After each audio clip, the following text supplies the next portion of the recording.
बोल अब सच का सुप्रभात होगा। बोल अब झूठ तार तार होगा। बोल चाहे सच जितना भी कड़वा होगा।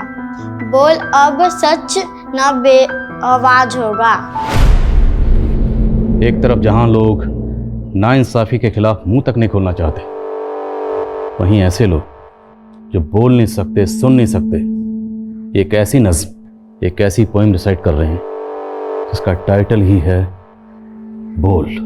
और सबसे बड़ी विडंबना तो ये है कि जब इस तरह के लोग मुसीबत में होते हैं तो उनको समझने वाले बहुत कम होते हैं। आज भी जब इस केस के बारे में सोचता हूं तो थोड़ा जज्बाती हो जाता हूं, क्योंकि इस केस में गुजरा एक एक दिन ऐसा था जिसे जिंदगी में कभी भुलाया नहीं जा सकता।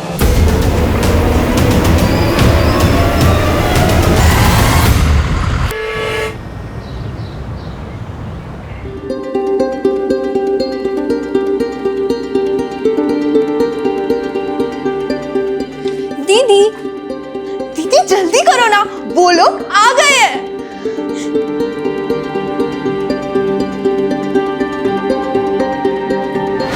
हाँ हाँ दीदी, अब तो एकदम मस्त लग रहे हो। मेरे होने वाले जीजू ना लड्डू हो जाएंगे।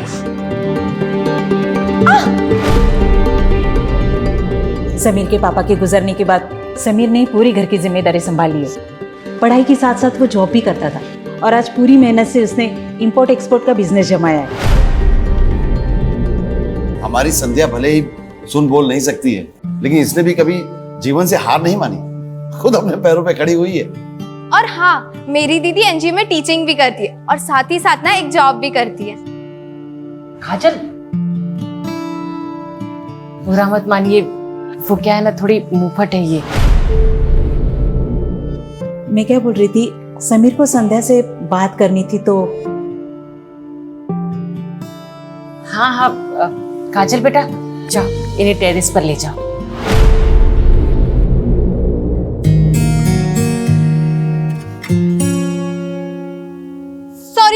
सॉरी, मुझे ना दीदी के साथ रुकना पड़ेगा। आप ना ये समझ लीजिए कि मैं आप दोनों की इंटरप्रेटर हूँ। मैं जो कहना चाहता हूँ ना, संध्या जी वो पढ़ लेंगी। चलो कोई बात नहीं। वैसे भी दीदी नहीं चाहती कि मैं कबाब में हड्डी बनूं। ना दीदी, ऑल द बेस्ट, बाय। क्या आप इस रिश्ते से खुश हैं? क्या आपकी मर्जी से ये सब हो रहा है? आप जो कहना चाहती हैं मुझे लिख के बता दीजिए। मेरे पेरेंट्स मेरे पर दबाव नहीं बनाते हैं, लेकिन आप मुझ जैसी लड़की से शादी क्यों कर रहे हैं?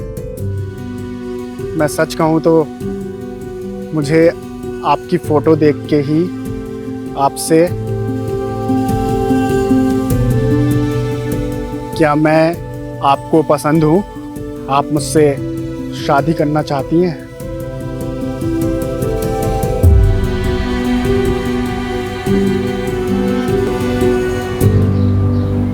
बेटा नाश्ता ले आओ। गोपाल जी, समीर की माँ कह रही थी कि 25 दिन बाद ना शादी का बहुत अच्छा मुहूर्त है। लेकिन इतनी जल्दी शादी की तैयारियां कैसे होंगी? सब हो जाएगी। अच्छा, तुम भी इतनी जल्दी शादी नहीं करना चाहती? आप कुछ महीने और हमारे साथ रहना चाहती है, इतने जल्दी विदा नहीं होना चाहती। बेटी को एक दिन घर से विदा होना ही पड़ता है। भगवान करे तू जहां भी रहे खुश रहे।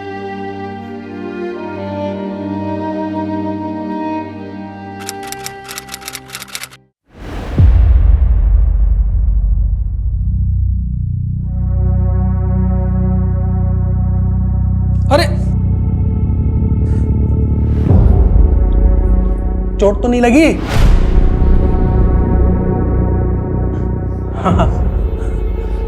कमाल का बदन है तुम्हारा। अरे बोल नहीं सकती हो, सुन नहीं सकती हो, समझ तो सकती हो ना। कहाँ लगी चोट? दिखाओ।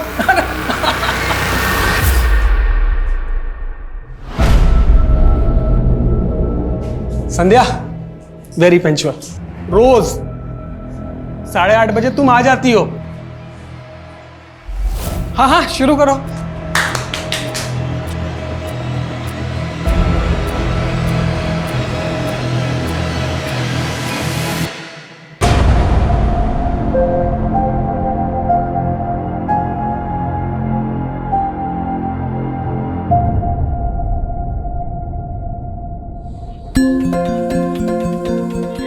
संध्या, बड़ी चैटिंग वैटिंग हो रही है। लगता है समीर तुझे बहुत पसंद आ गया है। आए हाय, शर्मा रही है। सिर्फ चैटिंग ही हो रही है या डेटिंग भी हुई? 2 बार? वाह, वैसे डेटिंग पे क्या हुआ? किस विस हुआ?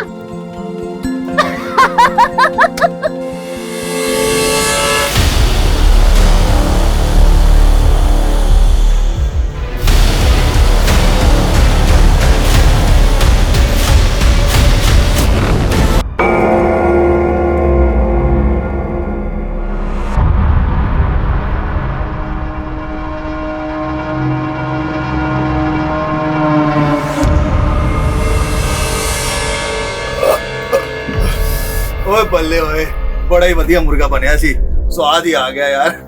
अरे कितना बार बोला ये नॉनवेज फूड का बात मत किया कर। आज से 12 दिन तक कुछ नहीं खाएगा। 12 दिन तक मेरा उपवास है। और 9 दिन के नवरात्रे तो सुने थे, ये 12 दिन के कौन से उपवास हो गया? 12 दिन का प्रजापति अमावस्या है। ये उपवास करने से इंसान का सारे पाप धुल जाता है। ओए केड़े पाप होए? तू तमिलनाडु में किसी का मर्डर तो नहीं करके आया है? चुप कर, तेरे को बोला तू पंजाब में कांड करके आया। और चल काम कर अपना।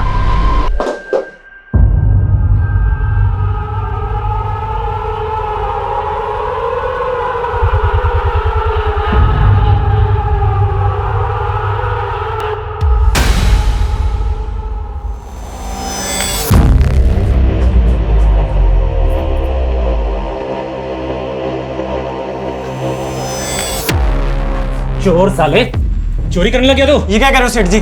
मैं तो गहने ठीक से लगा रहा था। झूठ मत बोल, संध्या ने मुझे सब बताया। एक गहना तेरी जेब में भी है ना? नहीं। चल बाहर चल, बाहर चल, चेक करा। ये क्या है? सेठ जी गलती हो गई। अभी तुझे जेल की हवा खिलाता हूँ। पूजा, पुलिस को फोन लगा। नहीं सेठ जी, पुलिस को मत बुलाओ। मैं माँ कसम आज के बाद दोबारा नहीं करूंगा। मैं आपके पैर पड़ता हूँ। साले तुझे तो मैं वैसे भी नौकरी से निकालने वाला था। चल भाग यहाँ से। घूर क्या रहा है? घूर क्या रहा है? घूर क्या रहा है उसे? मैं इनका शक्ल दिखाई ना, जान ले लूंगा तेरी। चल भाग यहाँ से, भाग।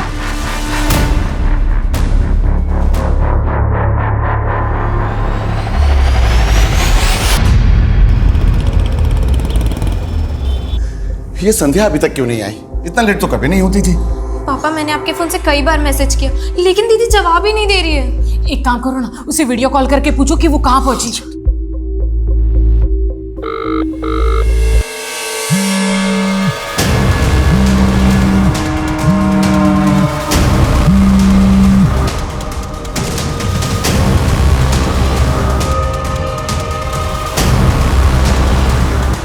पापा, कहीं दीदी जीजू से तो मिलने नहीं चली गई?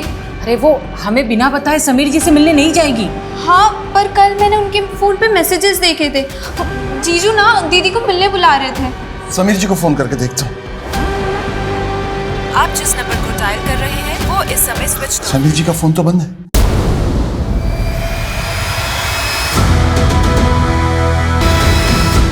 संध्या मिली क्या? नहीं, पता नहीं किस मुसीबत में होगी। मैं एक काम करता हूँ, पुलिस के पास जाता हूँ। संध्या का कुछ पता चला? दुर्गानगर पुलिस थाने वाले भी सहयोग नहीं कर रहे, सिर्फ गुमशुदगी की रिपोर्ट लिख ली है। बेचारी अपनी तकलीफ किसी से बोल भी नहीं सकती। पता नहीं ऊपर वाला भी उसकी सुन रहा है कि नहीं।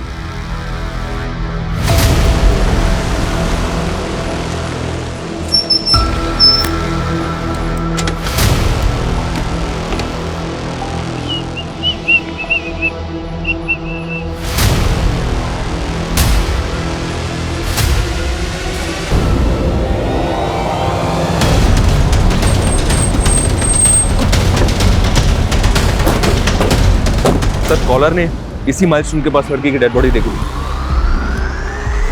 चेक करो सर।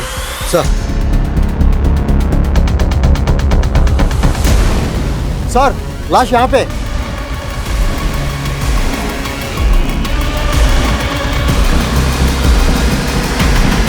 बहुत ही ब्रूटल मर्डर है सर। जिंदा सांस चल रही, उठाओ लड़की को। सर एम्बुलेंस को फोन करो। एम्बुलेंस का टाइम नहीं है, जल्दी उठाओ, पास में हॉस्पिटल है, वहां लेके जाओ जल्दी। क्विक। ऐसे सुमन से कहो हॉस्पिटल की फॉर्मेलिटी रेडी करने के लिए। विटनेस कौन था जिसने कॉल किया था? उसने अपनी पहचान नहीं बताई थी सर। आप कौन बोल रहे हैं? पहचान नहीं बताई, ऐसा क्यों किया? पता करो विटनेस कौन था, हो सकता है वो जानता हो लड़की कौन है, पता करो।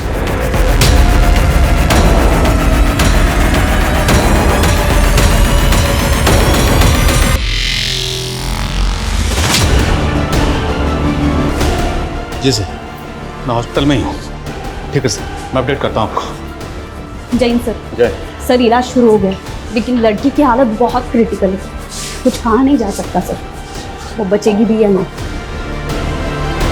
सर उस कॉलर की कोई अपडेट नहीं जिसने कंट्रोल रूम में कॉल करके लड़की के बारे में बताया था।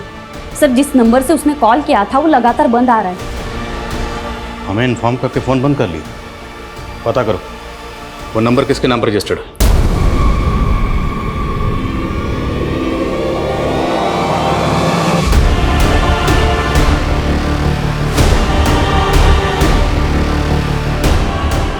सर लड़की के साथ इतनी ब्रूटैलिटी हुई है कि मुझे उसको जिंदा देखे भी ताज्जुब हो रहा है। सर ऐसा किसी के साथ कोई कैसे कर सकता है? रेप नहीं, शायद गैंग रेप। रेपिस्ट इतने वहशी थे कि उन्होंने रेप के बाद लड़की के प्राइवेट पार्ट को बुरी तरीके से डैमेज कर दिया।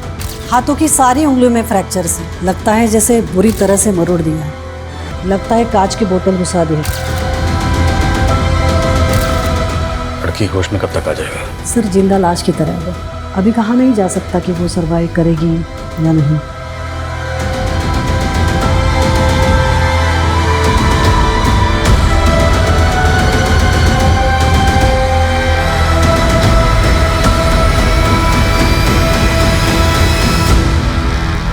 अभी तक यहाँ कुछ काम का तो मिला नहीं है सर, और यहाँ से 5 किलोमीटर तक कोई सीसीटीवी भी नहीं है।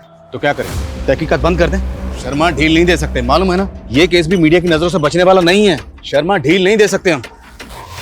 जानता हूँ सर, लेकिन मुझे ऐसा लग रहा है कि यहाँ पे क्राइम हुआ ही नहीं सर, क्राइम कहीं और हुआ है और लड़की को यहाँ पे किसी गाड़ी से डंप किया गया। लेकिन उन्होंने विक्टिम को जिंदा छोड़ा, क्यों? और हेलो, संध्या सोलंकी जी, ओके ठीक है। दुर्गानगर पुलिस स्टेशन से फोन था।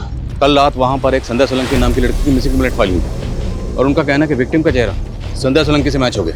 वो विक्टिम के पेरेंट्स को लेकर हॉस्पिटल आ रहे हैं, मैं वहीं जा रहा हूँ। शर्मा, यहाँ जितने भी रेस्टोरेंट हैं, जितने भी ढाबे हैं, सब जगह पूछताछ करो, एक भी छूटना नहीं चाहिए। ओके सर, पूछताछ करो सब। हेलो सर, मीडिया हॉस्पिटल में जमा होनी शुरू हो गई है। सर किसी स्टाफ ने उन्हें लड़की की हालत के बारे में भी बता दिया। पहुंच रहा हूँ मैं। शर्मा, मीडिया। एक बार फिर से इंसानियत ने दम तोड़ दिया। एक और रेप केस कल रात आउटर जयपुर से सामने आया है। रेप विक्टिम बच तो गई है, लेकिन वो अभी भी जिंदगी और मौत से लड़ रही है। आखिर कौन है इस लड़की के गुनहगार? हेलो, वो बच गई।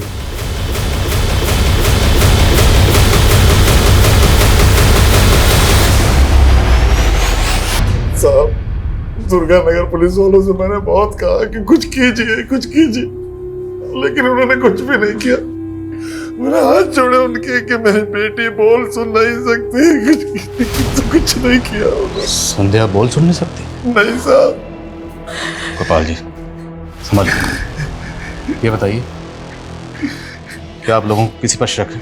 साहब, हम सीधे साधे लोग हैं, हमारा कौन दुश्मन होगा साहब?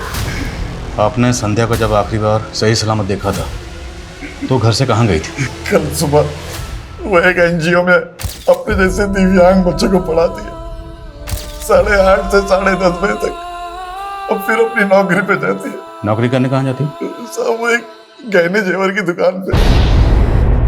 दुकान कहाँ पे? वानी विहार में। वानी विहार? आप रहते हैं दुर्गा नगर में और दुकान है वानी विहार में, लेकिन संध्या हमें जख्मी हालत में सीकर हाईवे पर मिली, जो इस रोड से बिल्कुल अलग है। वो घर से काम पर कैसे आती जाती थी? साहब वो वानी विहार रिक्शे में आती जाती थी।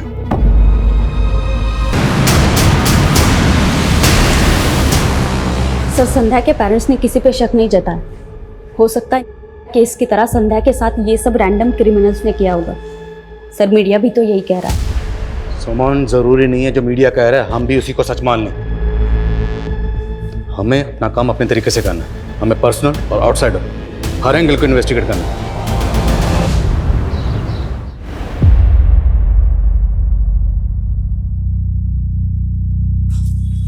ये लो तुम्हारा टिफिन। क्या हुआ? समीर आज पढ़ने नहीं गई? अरे मैं तुम्हें बताने ही वाली थी, वो खबर जिस लड़की की चल रही है ना अखबार में, वो इसकी मास्टर नहीं है। क्या? हाँ, वो हादसा ना उसी के साथ हुआ था कल रात को, और इसलिए समीरा और बाकी के बच्चों को ना एनजीओ वाले ने छुट्टी दे दी। अरे अब्बू आज दुकान नहीं गए? जा रहा था, चल जाते हुए तुझे भी काम पे छोड़ देता हूँ। जी अब्बू। खुदा हाफिज अम्मी। खुदा हाफिज बेटा। सर जी, संध्या तो रोज की तरह शाम को 7 बजे यहाँ से चली गई। संध्या रहती है दुर्गा नगर में, पर हमें जख्मी हालत में वो सीकर हाईवे पर मिली। वहाँ कैसे पहुँच गई? सर, मैं ये कैसे बता सकता हूँ? आप पूजा से पूछिए ना, ये दोनों साथ में घर जाती हैं। हाँ सर, हम एक साथ ऑटो में घर जाते हैं, लेकिन कल मुझे कहीं और काम था, इसलिए वो अकेले चली गई। इस एरिया में जितने भी ऑटो वाले हैं सबसे इंक्वायरी करो। ज्वेलरी शॉप से लेकर क्राइम सीन तक जहाँ भी सीसीटीवी है, मुझे कल की सबकी फुटेज चाहिए। क्या संध्या पे किसी लड़के की बुरी नजर थी? आपको किसी पे शक? सर, मुझे उस योगेश पे शक है। उसी ने बदला लिया है संध्या से। कौन योगेश? सर, योगेश यहीं काम करता था। 2 दिन पहले उसकी चोरी पकड़ी गई थी। संध्या ने ही उसकी चोरी पकड़ी थी। ये क्या है? सेठ से गलती हो गई। और सर, 2 दिन पहले ही रास्ते में घर जाते वक्त उसने हमारा रास्ता रोका था। योगेश, संध्या को परेशान मत कर। तो क्या आरती उतारो सन पुतले की? मेरे पेट पे लात लगी है, भूलने वाला नहीं हूँ। आप लोगों को पूरा यकीन है कि संध्या के साथ ये सब योगेश ने किया होगा? बिल्कुल सर, तभी तो कल रात से उसका फोन ऑफ आ रहा है। रहता कहाँ है योगेश? वैसे तो धौलपुर का रहने वाला है, लेकिन उसके गांव का एड्रेस नहीं पता मुझे।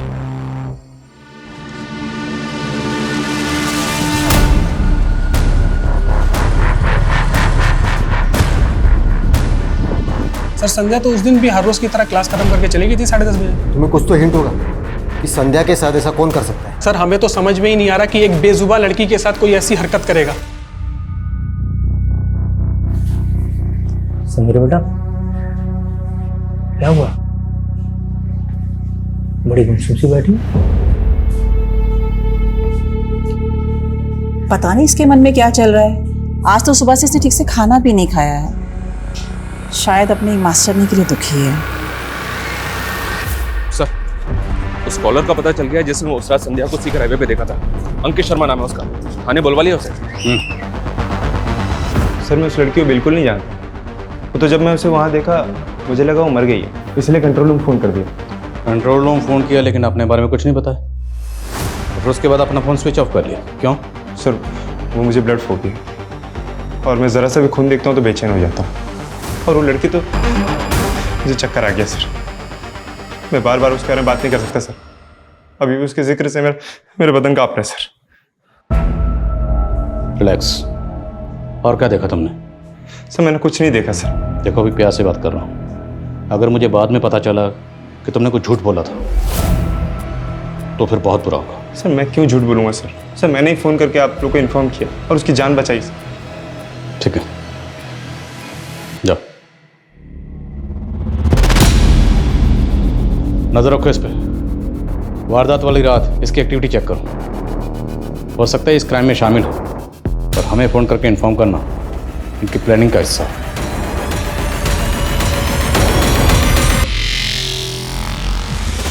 मैम, संध्या को होश आ गया।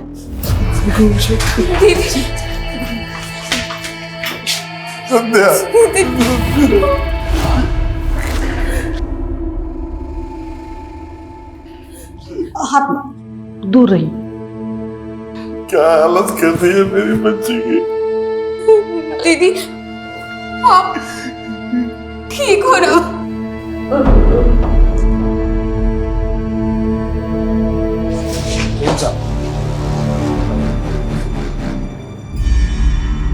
गोपाल जी, हम संध्या से कुछ सवाल पूछना चाहते हैं, लेकिन इसमें हमें आप लोगों की मदद की जरूरत है। काजल बेटा, साहब जो भी बोले ना, तू संध्या से पूछ के बता। काजल बेटा, हम ये जानना चाहते हैं कि आपकी दीदी के साथ जिसने ये किया, क्या वो उसे जानती है? प्लीज। दीदी, आपके साथ जिसने ऐसा किया, आप उसको जानती हो? कौन है वो? साहब, संध्या कुछ बताना चाहती है। उसके हाथ में चोट बहुत लगी है। उन दरिंदों ने तो उसकी उंगलियां भी तोड़ दी ताकि वो कुछ बता ना सके।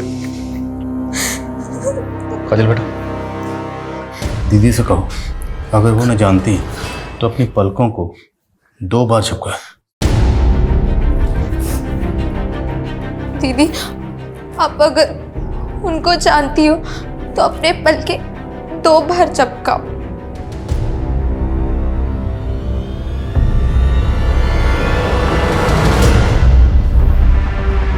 इसका मतलब संध्या अपने गुनहगारों को जानती है। नाम पूछ सकते हो? दीदी नहीं बता पाएंगी। काजल बेटा, इन पेपर्स पर ए से लेकर जेड तक सारे अल्फाबेट लिखे। अब दीदी को बोलना कि जिसने ये सब किया है, अगर उसका नाम इनमें से किसी अल्फाबेट से शुरू होता है तो पहले की तरह 2 बार पलके चिपकानी है। समझ गए ना? दीदी, उसका नाम ए से शुरू होता है।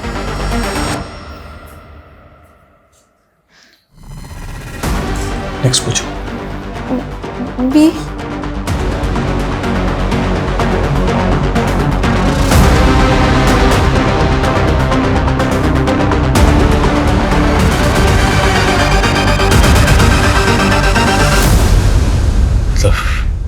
फर्स्ट लेटर एस, सेकंड पूछो ना। सेकंड लेटर क्या है? एस के बाद दूसरा अल्फाबेट।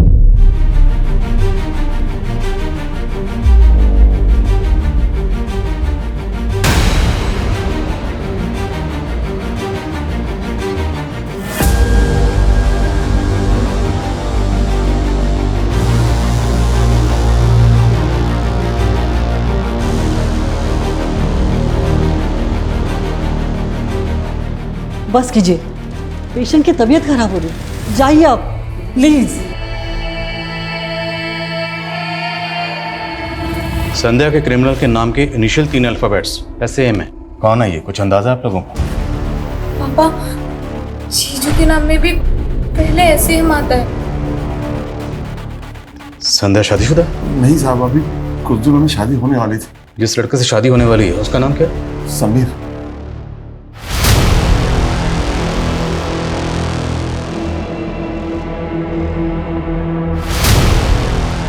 गोपाल जी, समीर और उसकी माँ दोनों के फ़ोन बंद हैं और हमें पता चला है कि समीर तो अकेला रहता है, उसकी माँ उसके साथ रहती नहीं है। माँ गांव में रहती थी, वो इस रिश्ते के लिए यहाँ आई थी।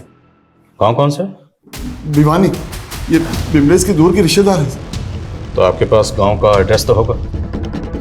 एड्रेस वो मुझे सिर्फ गांव का मालूम है, एड्रेस मुझे नहीं पता। वो मुझे यहीं जयपुर में मिली थी। समीर की पूरी हिस्ट्री बता करो, लुकआउट नोटिस जारी करो उसके लिए और भिवानी पुलिस से कांटेक्ट करो। पता करवाओ भिवानी पुलिस से कि समीर की माँ भिवानी में कहाँ रहती है। एक्सक्यूज मी डॉक्टर, संध्या से मिल सकते हैं? मैं अभी आपको अलाउ नहीं करूंगी। आपकी पूछताछ की वजह से उसकी हालत और भी बिगड़ चुकी है। उसके हार्ट बीट्स अनस्टेबल है, ऑक्सीजन लेवल भी अचानक से गिर गया है। लेकिन हाँ, संध्या के बॉडी पे जो सीमेंट्स मिले थे उसकी रिपोर्ट आई है। इसमें 3 लोगों का डीएनए। मतलब रेपिस्ट 3 है? यस। और संध्या के नेल्स में रेक्सिन के ट्रेसेस भी मिले। रेक्सिन जो सोफा सेट या गाड़ियों के सीट कवर वगैरह बनाने में इस्तेमाल होती है? जी। और उसके कपड़ों पे इंजन ऑयल के धब्बे भी मिले हैं।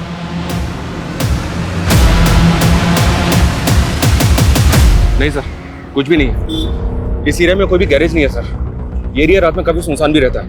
यहाँ सिर्फ हैवी वेट व्हीकल्स और बसेज ही चलती हैं। आसपास इंक्वायरी भी की लेकिन कोई विटनेस नहीं मिला। संध्या के नेल्स में रेक्सिन के ट्रेसेस मिले।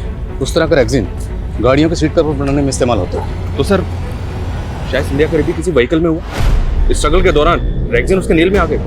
मीडिया इस केस को किस से जोड़ रही है? केस में भी तो यही हुआ था सर, चलती बस में रेप हुआ था। केस में क्रिमिनल रैंडम थे, लेकिन यहाँ संध्या क्रिमिनल को जानती है। उनमें से एक का नाम SAM से शुरू होता है। सैम समीर से मैच होता है, लेकिन संध्या के जान पहचान के जितने भी लोग हैं सबके बारे में पता करो और उसके फ़ोन की कॉन्टैक्ट लिस्ट भी स्कैन करो। देखो कि किस किस का नाम SAM से शुरू होता है। और यहाँ से 7 किलोमीटर दूर जो टोल नाका है उसकी CCTV फुटेज स्कैन करो।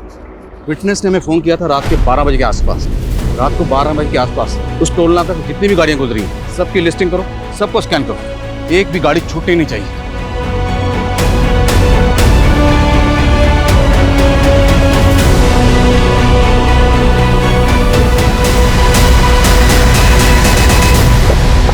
सर, योगेश के CDR में 2 सस्पिशियस नंबर मिले हैं, दोनों फेक ID के नंबर हैं और दोनों नंबर धौलपुर में एक्टिव थे। धौलपुर? ये योगेश भी धौलपुर का रहने वाला, उसके नेटिव एड्रेस का पता चला? धौलपुर पुलिस को अपडेट दिया था, लेकिन अभी तक वहाँ से कोई इन्फॉर्मेशन नहीं आई है।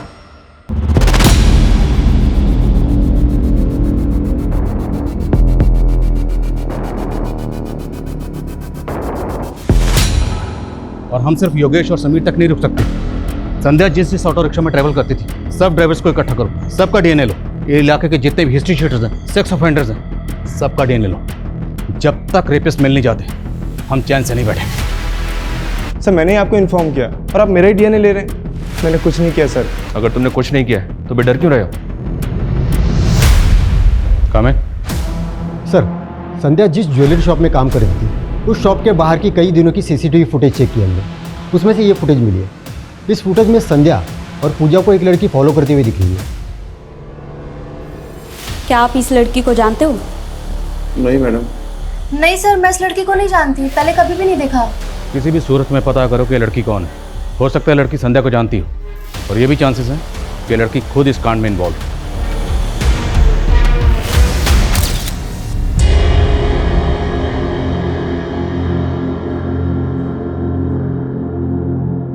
सर, हमें समीर के कॉल रिकॉर्ड्स चेक किए, उसका अंकित और योगेश के साथ तो कोई कनेक्शन नहीं मिला, लेकिन उसके कॉल रिकॉर्ड्स में एक स्ट्रेंज बात पता चली है। समीर संध्या से ज़्यादा संध्या की माँ बिमलेश से बातें किया करता था। इसमें अजीब बात क्या है? सर, बातें जितनी फ्रीक्वेंटली और लंबी लंबी होती थी वो थोड़ा अजीब है। और बिमलेश संध्या की सगी माँ भी नहीं है। तुम कहना चाहते हो कि समीर और बिमलेश के बीच में कोई अफेयर? ये सब तुम्हारी वजह से हुआ।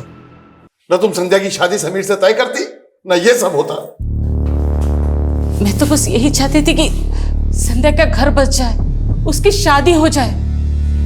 मुझे नहीं पता था कि उसके साथ ऐसा होगा।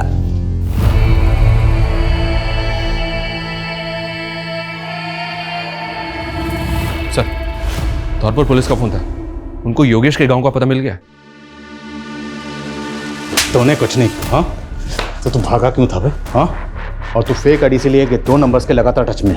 कौन है वो दोनों?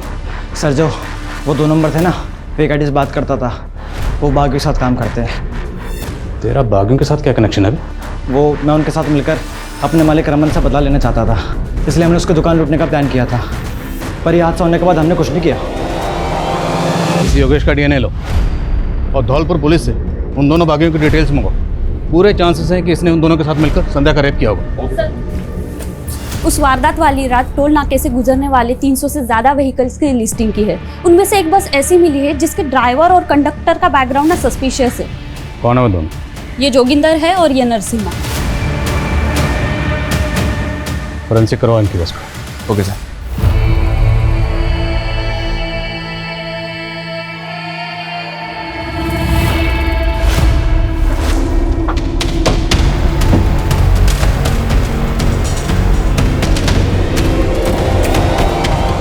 हमें बेकार में फंस गया। हमें पता नहीं हमारे बस में कोई कांड करके चला गया।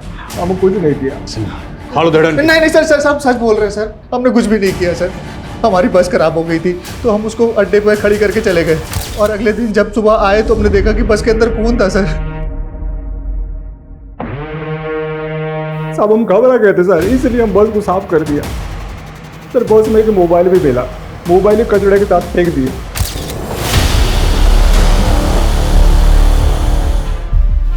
यहाँ पे था जी।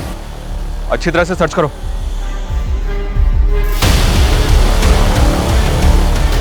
सर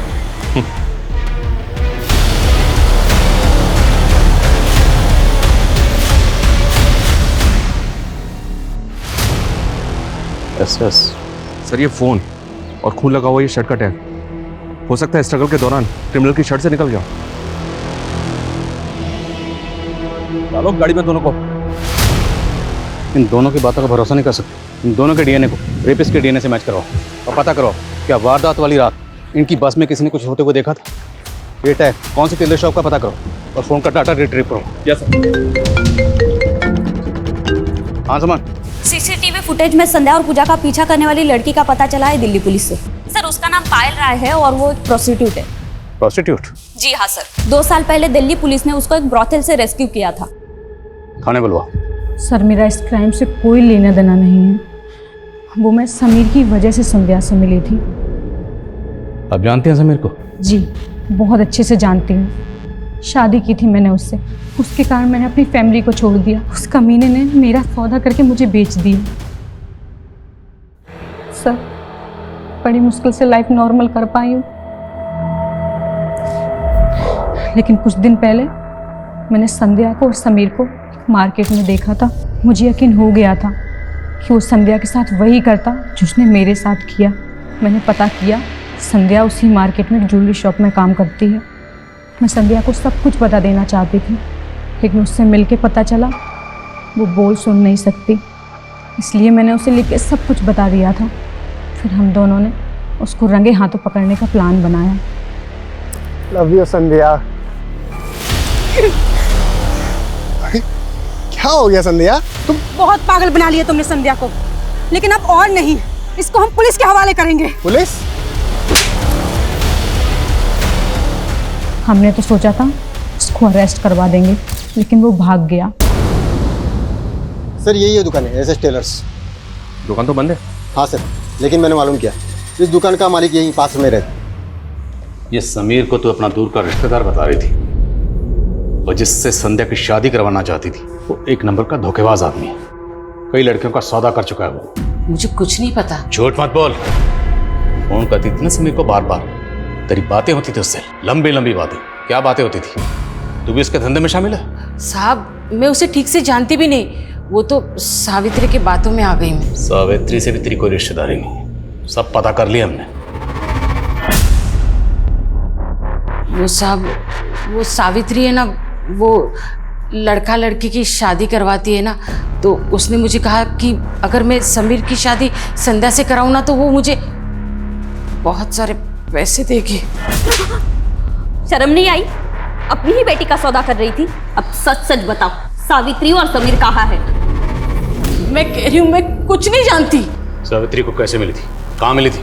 संध्या के बाबा संध्या के लिए लड़का देख रहे थे, पता नहीं उन लोगों को कहाँ से पता चला और वो लोग मेरे पास आए। वो लोग कहाँ से आए कुछ नहीं पता, पर मेरे पास सावित्री का एक नंबर है, पर वो बंद आ रहा है साहब। वो नंबर दो।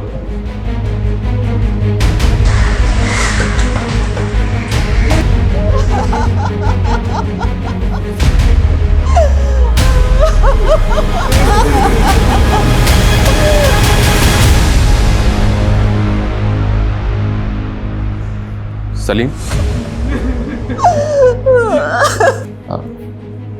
एक मिनट बात करनी है आपसे। माफ कीजिएगा, हमें आपसे इस वक्त पूछताछ करनी पड़ रही है, जरूरी है। वो SS टेलर शॉप आपकी है ना? जी हाँ। दरअसल एक केस के सिलसिले में आपसे कुछ बात करनी है हमें। साहब मैं अभी आपसे कुछ भी बात नहीं कर सकता। तेरी वजह से मेरी बेटी इस हालत में है, तेरी वजह से।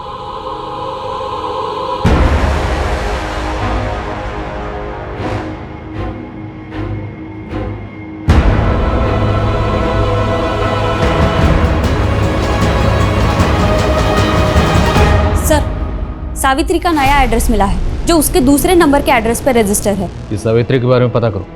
सावित्री से हमें समीर की लीड मिल सकती है। Sir, SS Taylor shop Salim Qureshi नाम के आदमी की है। आज उसकी बेटी का इंतकाल हो गया, इसलिए उसने बात करने से मना कर दिया। बेटी का नाम समीरा था। इस समीरा का और संध्या का कनेक्शन भी मिला है। समीरा उसी NGO में पढ़ने जाती थी जहाँ संध्या पढ़ाती थी। और इम्पोर्टेंट बात यह सर कि समीरा भी संध्या की तरह बोल सुन नहीं सकती थी। बस में समीरा के बाप की टेलर शॉप का टैग मिला है जिसपे SS लिखा हुआ है। मुझे ऐसा लग रहा है कि ये कोई इत्तेफाक नहीं हो सकता। समीरा, इसके नाम के 3 पहले अल्फाबेट हैं SAN, और ये उसी NGO में पढ़ने जाती थी जहां संध्या पढ़ाती थी। नेचुरल डेथ है? नो सर, सुसाइड किया है। लोकल पुलिस ने ज़्यादा इंक्वायरी नहीं की और ये लोग आज उसको अंतिम संस्कार के लिए भी ले जाने वाले हैं। चलो।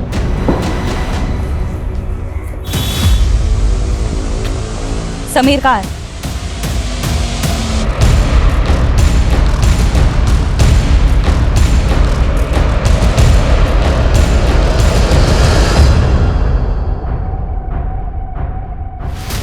साहब, आप फिर वापस आ गए?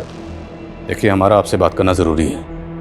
कुछ दिन पहले एक संध्या नाम की लड़की का गैंग रेप हुआ था, और संध्या जिस NGO में पढ़ाती थी वहीं आपकी बेटी समीरा पढ़ती थी, और अब हमें पता चला है कि आपकी बेटी समीरा ने खुदकुशी की। सर, आप कहना क्या चाहते हैं? कहना नहीं, हम जानना चाहते हैं कि आपकी बेटी ने खुदकुशी क्यों की। ये बात तो हमें भी समझ में नहीं आई। समीरा बोल सुन नहीं सकती थी, पिछले कई दिन से गुमसुम थी। समझ में नहीं आ रहा था कि हुआ क्या। समझ में नहीं आ रहा कि आप लोग को छुपा रहे हैं। जब तक पोस्टमार्टम नहीं होगा अब बॉडी को दफनाएंगे नहीं। सर, ये क्या बात कर रहे हैं आप? सलीम साहब, कानूनी कार्रवाई है, पोस्टमार्टम जरूरी है।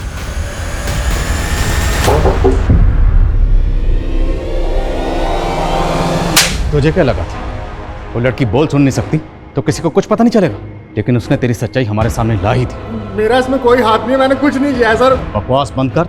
ये बता, तेरे साथ 2 लोग और कौन थे? कोई नहीं था सर। सर, मैं ऐसा गंदा काम कभी नहीं कर सकता सर। साले लड़कियों के साथ शादी करता है, उनको धोखा देता है, फिर बेचता है, और ये गंदा काम नहीं है? हाँ, ये ऐसे नहीं मानेगा। हड़ घेड़ इसके।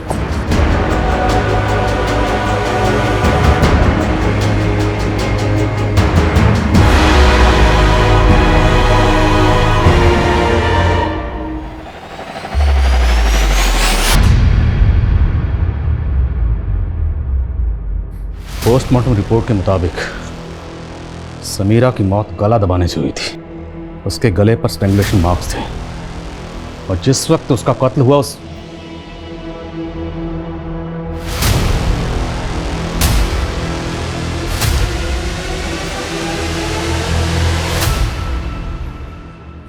समीरा का कत्ल हुआ था।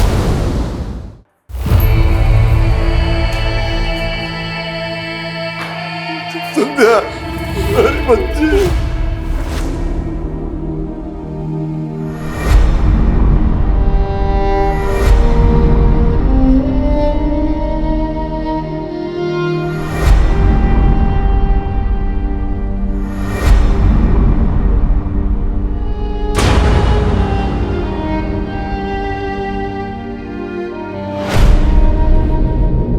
और यह है उसकी पोस्टमार्टम रिपोर्ट। पोस्टमार्टम रिपोर्ट के मुताबिक जिस वक्त उसका कत्ल हुआ वो प्रेग्नेंट थी, और आप लोग ये बात अच्छी तरह से जानते थे कि समीरा प्रेग्नेंट है, इसलिए जानबूझकर उसका पोस्टमार्टम नहीं करवाया। घर की इज्जत बचाने के चक्कर में उसे मार दिया। खुद अपने हाथों से अपनी बेटी को मारा। ऑनर के लिए किया आप लोगों ने। नहीं सर, हमने समीरा को नहीं मारा। झूठ मत बोलो। हाँ, हम जानते थे कि समीरा पेट से थी। कुछ दिनों से बहुत उदास रहती थी समीरा। एक दिन जब उसकी तबीयत बिगड़ी तो मैं उसे डॉक्टर के पास लेकर गई, और वहां मुझे पता चला कि समीरा पेट से थी। बोल, ये सब किसने किया? उसने कुछ नहीं बताया हमें।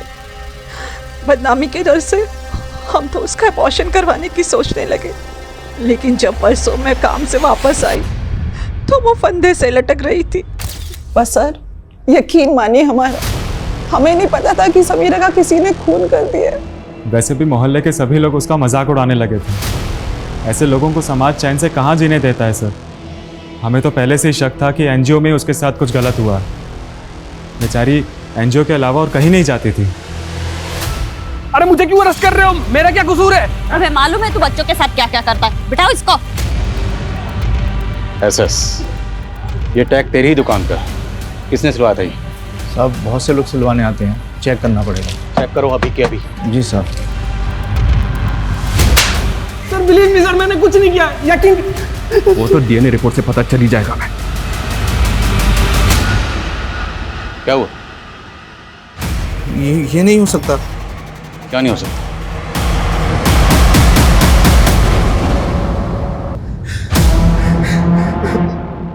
मैं अकेला नहीं था साहब, मेरे साथ जीशान भी था। समीरा का भाई? हाँ साहब, और उसका दोस्त फिरोज भी था।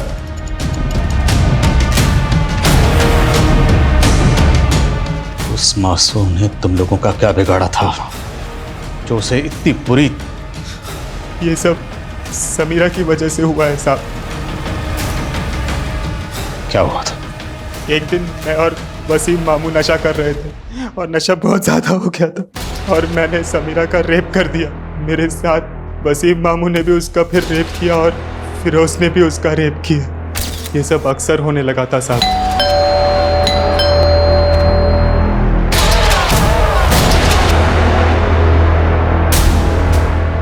वो नहीं है, बाहर गई, बाहर।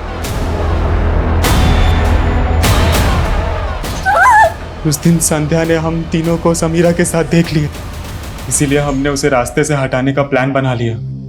वो नरसिम्हा और जोगिंदर मुझसे बस ठीक करवाते थे। उस रात भी उनकी बस खराब हो गई थी और वो रोड के पास में बस को खड़ी करके चले गए। मैंने बस को ठीक कर दिया और बस को लेकर हम भवानी बिहार चले गए सर। हमें पता था कि वो वहीं से ऑटो लेती है, इसीलिए हमने उसे वहीं से उठाने का सोचा और फिर मारने से पहले हमने सोचा, इसीलिए हमने उसे बस से फेंक दिया।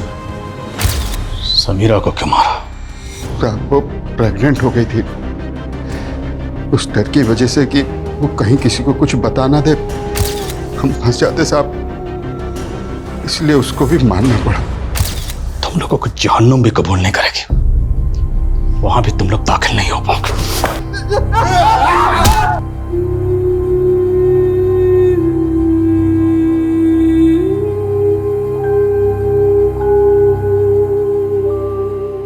सर, हमने ऐसे कितने सारे केसेस देखे जिसमें छोटी बच्चियों का उनके अपने ही शारीरिक शोषण करते और वो ये बात अपने माता पिता को भी नहीं बता पाते। और या समीरा तो बोल सुन भी नहीं सकती थी। सर, उसके लिए कितना मुश्किल होगा अपने माता पिता को ये बता पाना कि खुद उसके मामा और भाई ने ही उसका शोषण किया है। और संध्या समीरा की हमदर्द बनकर उसकी मदद करना चाहती थी, हालांकि वो खुद बोल और सुन नहीं सकती थी, पर फिर भी वो सच दुनिया के सामने लाना चाहती थी। भले ही संध्या ने सच की इस लड़ाई में अपनी जान गंवा दी, तो उसके जज्बे को सलाम करने का दिल करता है।